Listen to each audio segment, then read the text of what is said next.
Look at you. Someone calls you a liar, says you're lazy, or questions your results, and what's the first thing you do? You open your mouth to explain. You start listing reasons, showing receipts, and trying to set the record straight. Stop it. Every time you defend yourself, you're handing over your throat. Machiavelli knew that the moment you justify your actions to someone else, you've already accepted them as your judge. You've made yourself a subject, and you've made them the king. Think about the street. If a guy walks up and accuses you of stepping on his shoes, and you start saying, "Oh, I'm sorry, I didn't see you, the sun was in my eyes," you've just told him you're afraid of his reaction. You've given him the power to decide if your excuse is good enough. In The Prince, Machiavelli explains that a ruler must never appear hesitant or anxious to please. Explaining is a form of pleasing. It's a plea for mercy. When you explain, you are literally begging the other person to keep liking you or to stop being mad. You are putting your emotional state in their hands. Imagine you're at work and a co-worker subtly hints in front of the boss that a project is late because of you. The nice guy move is to explain the technical delays and show the emails. This makes you look like a frantic clerk. The Machiavellian move, you don't play their game. Silence makes people nervous. By not defending yourself, you project a level of status that suggests their accusation is too small for you to even notice. The best way to flip the script is to stare them down until they feel the need to fill the silence with their own stuttering. He who speaks most loses. Think about a predator in the wild. Does a lion explain to the gazelle why it's hunting? Does it justify its hunger? No. It just acts. When you feel that heat rising in your chest, that urge to say, "But wait, that's not how it happened," you need to realize that's your victim DNA talking. It's the part of you that's been trained to be a good little boy or girl who follows the rules. But the rules were written by the people who want to keep you in line. Machiavelli taught that the end justifies the means. But if you spend all your time explaining the means, you'll never reach the end. Let's say your partner or a friend accuses you of forgetting something important. The trap is to start talking about how busy you were or how tired you felt. The moment those words leave your lips, you've lost. You've admitted you failed their standard. Instead, try this path to psychological leverage. Simply nod and say, "I heard you." That's it. No defense, no apology.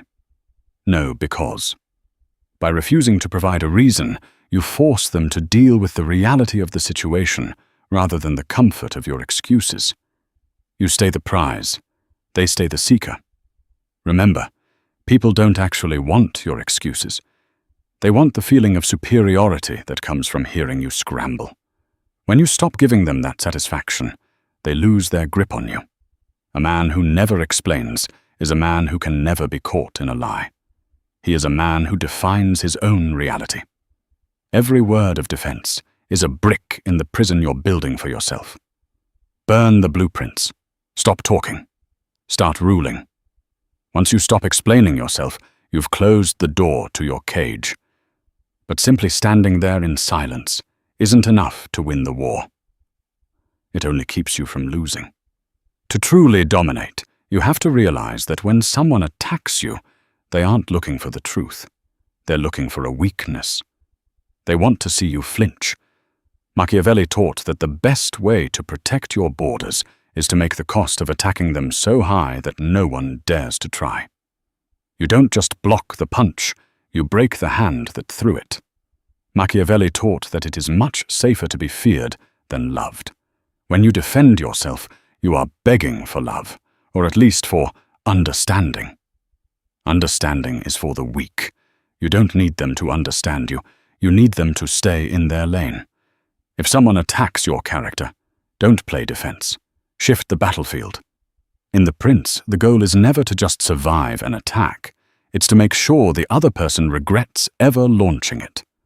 Think about a street-level situation. Someone calls you out in front of a crowd, trying to make you look small. If you start explaining why they're wrong, you're playing on their court. You're the one sweating while they sit back and judge. Machiavelli's secret is simple. Never answer the question they asked. Question why they asked it. Turn the spotlight back on them until it burns. Think about a relationship where someone accuses you of being selfish just because you finally set a boundary. Most people crumble and try to prove how unselfish they are by doing favors or listing all the nice things they've done lately. That's a losing hand. You're basically auditioning for the role of good person in their movie. Instead, lean into the shadows. Ask them, why is my autonomy such a threat to you? Or, what do you gain by trying to make me feel guilty right now? Suddenly, they are the ones under the microscope. This technique for psychological reversal forces them to defend their own motives while you sit back and watch them sweat. Never settle for an apology when you can achieve submission. Machiavelli said that injuries ought to be done all at once, so that being but little tasted, they will give less offense. This means when you counterattack, you don't do it halfway. You don't kind of stand up for yourself. You go for the throat. If a boss questions your commitment because you left on time, don't talk about your commute or your kids. That's a defense. Instead, look them in the eye and say, my results are the highest in the department. Are we discussing my output, or are we discussing your need for control? This is how you build a reputation as someone who is dangerous to mess with. People talk. They'll say, don't go after them, they'll flip it on you. That's exactly what you want. You want people to think twice before they even open their mouths to criticize you. In the world of power, your peace is maintained by the threat of your war. Imagine you're in a group chat and someone tries to expose a mistake you made to make themselves look like the smartest person in the room. The nice person tries to explain the context of the mistake. The Machiavellian person asks the group, is it interesting to anyone else how much time this person spends tracking my mistakes instead of doing their own job? This maneuver for total reputation management doesn't just solve the problem, it eliminates the threat. You've labeled them as obsessed, petty, and unproductive in one sentence. Stop trying to be the bigger person. The bigger person usually gets stepped on. Machiavelli knew that the world is full of people who will use your kindness against you. If you don't have the stomach to strike back, you will spend your whole life making excuses for why you're failing. Real power comes from knowing that any attack on you is an opportunity to dismantle the person who sent it. Don't be a shield. Be a mirror that reflects their own ugliness back at them until they can't stand the sight of it. Once you've learned how to turn an attack into a trap, you've become a dangerous person to cross. People will start to realize that coming for you is a losing game. But the final level of power isn't just about winning the fight. It's about making sure the fight never even starts because your reputation is so solid that nobody dares to touch it. This isn't about what you say. It's about what you don't say.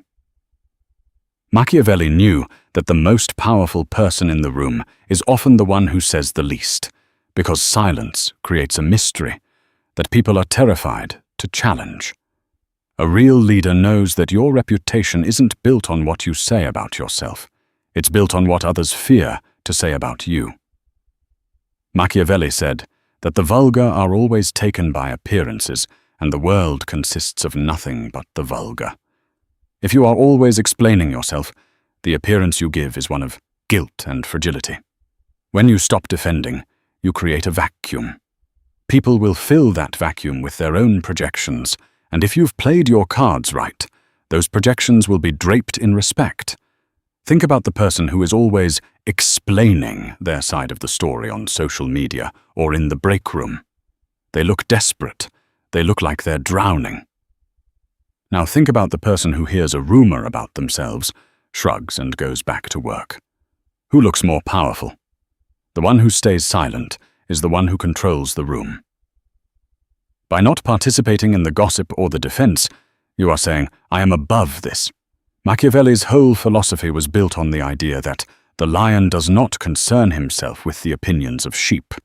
If you start arguing with the sheep, you've just admitted you're on their level. Imagine you're in a situation where a friend tries to call you out in a group chat or at a party to make themselves look superior. They're baiting you. They want a reaction because a reaction is a form of payment. If you reply with a paragraph of defense, you've paid them in full. You've given them exactly what they wanted, your time and your emotional energy.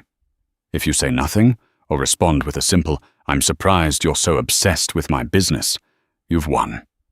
The tactic for total dominance here is to remain an enigma. People can't conquer what they don't understand. By refusing to explain, you stay untouchable. And in this world, being untouchable is the only real security you have. Think about a street-level boss. He doesn't go around explaining his business model to the neighborhood. He doesn't defend his choices to the people on the corner. He stays in the back of the room, stays quiet, and let his results and his silence do the talking. When you are absent from the drama, your power grows. People start to fill in the blanks with their own imagination. They start to think, why isn't he worried? What does he know that I don't? That uncertainty is your greatest weapon. Machiavelli knew that people are more afraid of what they don't know than what they do. Suppose you get passed over for a promotion or a project, and everyone is waiting for you to complain or explain why it's unfair. If you go around telling everyone why you deserved it more, you look like a loser. If you say nothing and simply keep performing at a high level, you make the person who made the decision look like the idiot. This blueprint for regaining the high ground is about letting the results create the narrative. You don't need to tell people you're the best. You need to act in a way that makes it impossible for them to conclude anything else. Machiavelli taught that a prince should have no other object or thought, but war and its rules and discipline. In the war of reputation, silence is your armor. When you stop defending yourself, you stop being a target. You become a ghost. You become someone who cannot be pinned down, labeled, or dismissed. The world is full of talkers, and talk is cheap. Power is expensive. If you want to keep yours, you have to stop giving it away for free to anyone with an opinion. Let them talk, let them wonder, and let them fear your silence. In the end, the person who doesn't need to be understood is the only person who is truly free. Once you've mastered the art of staying silent and letting others exhaust themselves in the vacuum you've created, you have already won the tactical battle. But there is a deeper level of psychological warfare that Machiavelli understood better than anyone: the power of status. When you stop defending yourself, you aren't just protecting your energy. You are actively lowering the status of your attacker. By treating their insults or their interrogations as if they are invisible, you send a message that they are too insignificant to merit a response. This isn't just ignoring someone, it's an active display of superior rank. Machiavelli noted that men are so simple-minded that whoever deceives will always find someone who will allow himself to be deceived. When you defend yourself, you're trying to be honest and fair. That's your first mistake. The world doesn't run on fairness, it runs on perception. By staying ice-cold when someone expects a heated reaction, you're practicing the art of the fox. You make them wonder if their attack even landed. If they can't hurt you, they can't control you. Think about the street. If a guy is shouting at you from across the road, trying to get a rise out of you, and you keep walking without even turning your head, who looks like the boss? The guy screaming looks like a clown, and you look like someone with somewhere important to be. In The Prince, it is explained that a leader must avoid being despised. Nothing makes you more despicable than looking desperate for someone else's approval. When you give someone the cold shoulder, you are withdrawing the one thing they crave: your attention. Suppose you're in a group setting, maybe a meeting or a family dinner, and someone makes a joke at your expense to test your status. They're looking for that nervous laugh or that quick-witted defense. Both reactions tell the group that the joke got under your skin. Instead, look them dead in the eye, don't crack a single muscle in your face, and wait 5 full seconds of dead silence. Then turn to the person next to you and ask a completely unrelated question. This formula for social dominance makes the attacker look like a child seeking attention, while you remain the only adult in the room. You didn't defend your honor. You made theirs look cheap and transparent. Machiavelli knew that the best fortress is to be found in the love of the people. But if you can't have their love, Their obsession with your approval is the next best thing. When you use the cold shoulder, people start to work harder to get back into your good graces. They start to second-guess their own behavior. They'll ask themselves, did I go too far? Are they mad or just bored of me? By refusing to give them an answer, you keep them in a state of pursuit. You are the prize, and they are the ones auditioning. Imagine a situation where an ex or a former friend sends you a long, angry text listing all your flaws and why you were the problem. The victim response is to send a 3-page essay back defending every point. The Machiavellian protocol for emotional sovereignty is to leave it on read and never mention it again. Not today, not next week, not ever. When you don't defend your side of the story, their words have nowhere to land. They just hang in the air, making the sender look unstable and bitter. You aren't losing the argument. You are refusing to acknowledge that an argument even exists. A prince must be a master of his own emotions so he can manipulate the emotions of others. If you can be baited into an explanation, you can be baited into a cage. But if you can look at an accusation and feel nothing but mild boredom, you are dangerous. You become the person that people handle with care. They stop trying to call you out because they know it won't work. It will only make them look small. This is how you reclaim your time, your dignity, and your power. You don't need to win the debate when you can simply walk out of the courtroom and leave the judge talking to an empty chair. Once you've mastered the cold shoulder, you've stopped the bleeding. You've shown the world that their words don't have the weight to move your needle. But the final layer of Machiavellian power isn't just about how you act toward others. It's about how you protect your own mind. People will try to use your own conscience against you. They will try to pull you into a moral debate to make you feel like a bad person if you don't explain yourself. This is where you pull up the drawbridge. This is where you realize that their guilt is just another weapon, and you are the one who decides if it has any edge. You have to realize that most attacks aren't about the truth. They're about seeing how much weight you can carry before you break. If you start defending yourself, you're showing them exactly where your breaking point is. You're giving them a map to your insecurities. Machiavelli knew that once an enemy knows what hurts you, they will never stop hitting that mat spot. Indifference is the only armor that never cracks because it doesn't try to fight the blow. It just lets it slide off. Think about a family member who tries to guilt-trip you about not helping them with a mess they made themselves. They say things like, "After all I've done for you," or "I thought you cared about family." The standard move is to start explaining your busy schedule, your own bills, or why you simply can't do it this time. You're basically asking for their permission to have a life. The route to absolute autonomy is to agree with the premise but ignore the guilt. "You're right, I'm not helping with that," and leave it there. No because, no I wish I could. When you remove the justification, you remove the handle they use to pull your strings. Machiavelli argued that it is better to be impulsive than cautious. When you are indifferent, you are being bold. You are saying that your internal peace is more important than their external noise. If a boss or a partner tries to make you feel wrong for a choice that benefited you, and you start defending that choice, you've admitted that they are the moral authority. But if you meet their anger with a shrug, you have seized the moral high ground by refusing to acknowledge their court. Imagine you're at a job where everyone is gossiping and trying to drag you into taking a side. If you explain why you're staying neutral, you've just taken a side, the side of the weak. The Machiavellian strategy for total detachment is to act like the drama is happening in a different language that you don't speak. When someone asks, "Can you believe what happened?" you respond with, "I haven't really thought about it." This makes you look like a person who is focused on bigger things. It makes you look like a king who is too busy ruling to worry about the kitchen staff's beef. In The Prince, it is written that the lion cannot protect himself from traps, and the fox cannot defend himself from wolves.